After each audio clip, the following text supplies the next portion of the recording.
Väga huvitav oli see, et mõtted on suhteliselt sarnased minu enda mõtetega selles suhtes, et teema käsitlemine on väga mitmel tasandil ja see teeb asja, tähendab, see on andnud mulle sükese tuge,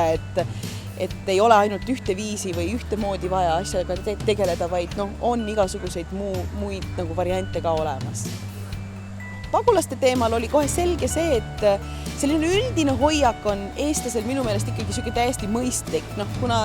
eestlane põhimõtteliselt ikkagi võtab külalisi vastu, aga vot siin ongi see, et see teema on ikkagi väga teravaks ajatud ja need erinevad dimensioonid, mulle tundub, on igaüks lähtub asjast oma kogemuste kaudu, et sinu kogemused või siis kogemuste puudused on need, mis juhivad sinu seda eelarvamust ja kui sul ei ole mingit kogemust, siis sa tihtipeale kaldud ühte või teist arvama,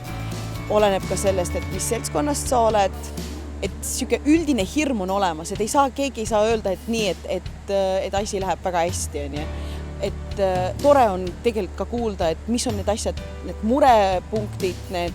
asjad, mis võib-olla vajavadki sellist arutlemist, sest et nagu üks õpetaja või nagu üks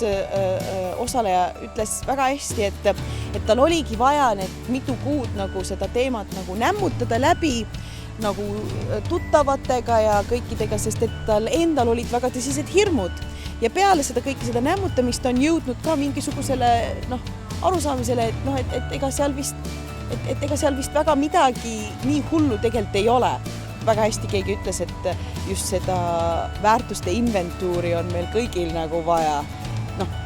Ja meil võib-olla või inimesed, kes just tegelevad noortega, seda on palju rohkem vaja kui võib-olla teistel inimestel, sest et sa oled ise lõppude lõpuks inimene, sa kindlasti eksid, nii et sa pead ise endaga tegelema sama palju, nagu sa tegeled teistega, sest et kui sa jätad ennast ripakile, siis minu meelest on väga raske teistega kuidagi ausalt ja siiralt ka tegeleda. Ja ma arvan, et see oli siuke hea harjutus meile kõigile, sest et